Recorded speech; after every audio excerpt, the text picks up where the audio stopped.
আসসালামু আলাইকুম, কেমন আছেন সবাই? আশা করি ভালো আছেন। আল্লাহর রহমতে আমি ভালো আছি। আজকে আমি একটা চার্জার ফ্যান রিপেয়ার করব। দেখতে পাচ্ছেন, হ্যাঁ, এটা একটা এসি/ডিসি চার্জার ফ্যান। তো ওই ফ্যানের একটা প্রধান সমস্যা ছিল। সব কিছু ঠিক আছে, এই ফ্যানের ভিতরে পাওয়ার আসতেছিল না।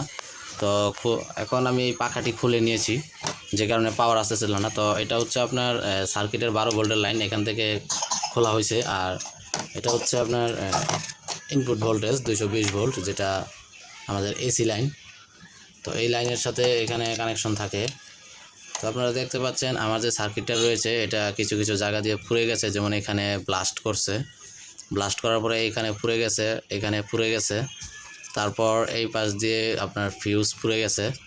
তো এই সার্কিটগুলো আমাদের বাংলাদেশি বাজার মূল্য 150 টাকা থেকে 200 টাকা। আর এই সার্কিটগুলো নিয়ে অতটা চিন্তা করতে হয় না, যে কোনো চার্জার ফ্যানে এটা প্রতিস্থাপন করা যায়। এটা 15 ভোল্ট 2 এম্পিয়ার পর্যন্ত সাপোর্ট করে।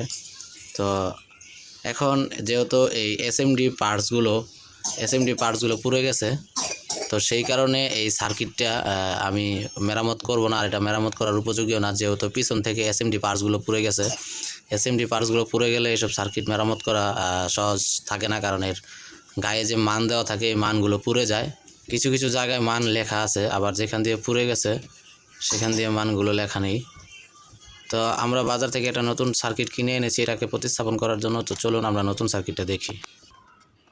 তো এখন আপনারা দেখতে পাচ্ছেন, বাজার থেকে আমি একটা পাওয়ার সাপ্লাই কিনে এনেছি 15 ভোল্ট 2 এম্পিয়ার। এটা চাইনিজ কোম্পানি, ঠিক আছে, গাই পাও এরকম কিছু একটা নাম লেখা। তো এই পাওয়ার সাপ্লাইটাই খুব জনপ্রিয়। এটা 220 ভোল্ট এসি এবং 15 ভোল্ট ডিসি 2 এম্পিয়ার। তো চলুন আমরা ভিতরের সার্কিটটা খুলি। ভিতরের সার্কিটটা খোলার পর এখন আপনারা দেখতে পাচ্ছেন যে সেম টু সেম একটা সার্কিট, হ্যাঁ, দেখতে পাচ্ছেন। এবং এখান থেকে কিন্তু ফিউজটা ব্লাস্ট হয়েছে, এই যে ফিউজটা দেখতে পাচ্ছেন। এবং যদি আমরা উল্টিয়ে দিই তাহলে আপনার এখান থেকে একটা ফিউজ ব্লাস্ট হয়েছে এবং এখান থেকে একটা ফিউজ ব্লাস্ট হয়েছে।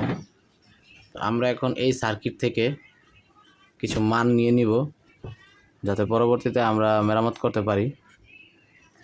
এখানে কিছু ম্যানুয়াল রেজিস্ট্যান্স লাগিয়ে এটাকে মেরামত করতে পারি। আর আপনার এখন আমরা চলুন এটাকে পরিবর্তন করে নতুনটা লাগিয়ে দিই। তো এখন ইনপুট ভোল্টেজ দিতে হবে এই দুই জায়গায়। তারপর আমরা এখান থেকে আউটপুট নিয়ে কন্ট্রোলিং সার্কিটের সাথে দিয়ে দিব। আপনারা দেখতে পাচ্ছেন এখানে কন্ট্রোলিং সার্কিট আছে, এই দুইটা লাইন এই কন্ট্রোলিং সার্কিটে থাকবে এবং আমাদের এই দুইটা লাইন আমাদের পাওয়ার সাপ্লাইতে থাকবে। চলুন আমরা এখন কানেকশন দিয়ে দিই। আমরা এখন ইনপুট ভোল্টেজের কানেকশনটা দিয়ে দিচ্ছি।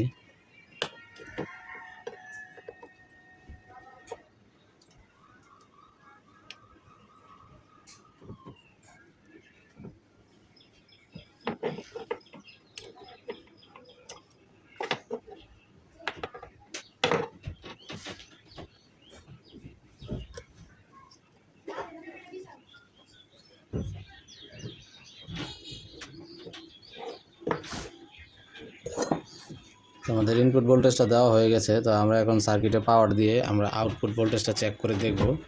তো আমরা ডিজিটাল মাল্টিমিটার নিয়ে নিচ্ছি, এখন আমরা আউটপুট ভোল্টেজটা চেক করে দেখব।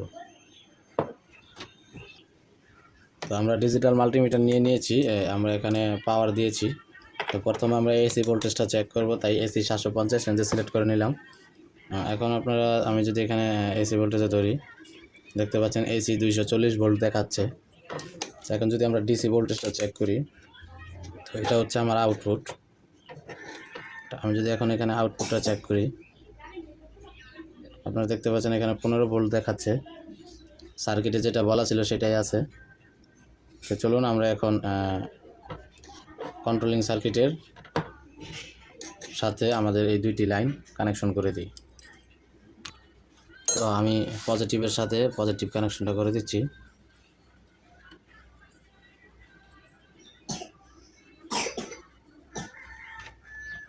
এখন নেগেটিভের সাথে আমি নেগেটিভ কানেকশনটা দিয়ে দিচ্ছি।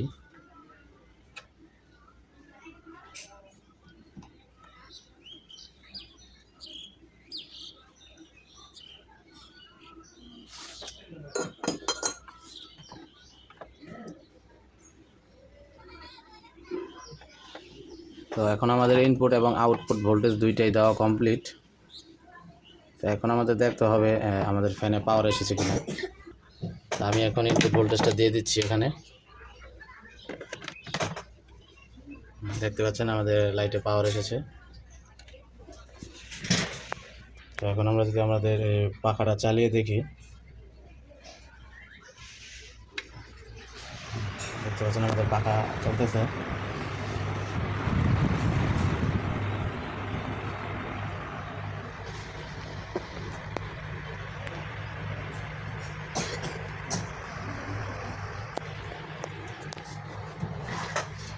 তো চলুন আমরা এবার ব্যাটারির যে আউটপুটটা রয়েছে, আমরা ব্যাটারি লাইনটা একটু টেস্ট করে দেখি আমাদের ব্যাটারি লাইনটা ঠিক আছে কিনা।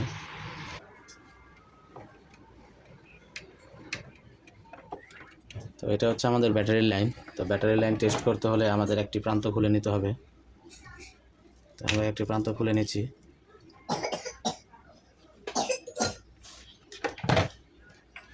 তো এখন আমরা ডিজিটাল মাল্টিমিটারের মাধ্যমে আমাদের ব্যাটারির চার্জিংয়ের আউটপুটটা টেস্ট করব।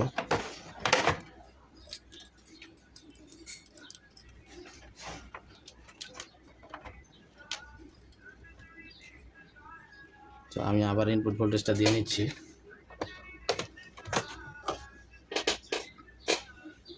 দেওয়ার পরে এখন আমি পজিটিভ প্রান্তের সাথে পজিটিভ ধরেছি এবং নেগেটিভের সাথে যদি এখন নেগেটিভ ধরি, আপনারা দেখতে পাচ্ছেন যে আমার ডিজিটাল মাল্টিমিটারে 13 ভোল্ট 14 ভোল্ট কাছাকাছি শো করছে। তার মানে আমাদের ব্যাটারি কিন্তু খুব ভালোভাবে চার্জ হচ্ছে, 14 ভোল্টের কাছাকাছি আছে। তাহলে এখন আমরা এটা কানেকশন দিয়ে দিতে পারি।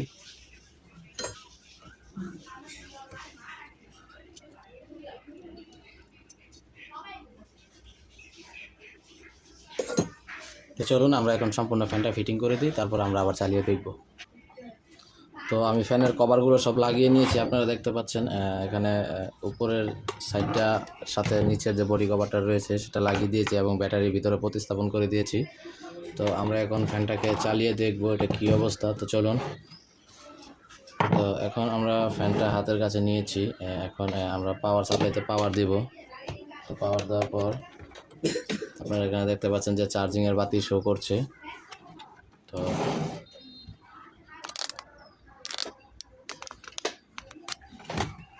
এই ছিল পাখা।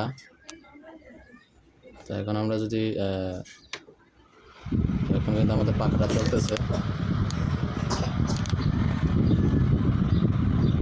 তো আমরা পাখাটা 1-2 মিনিট চালাবো।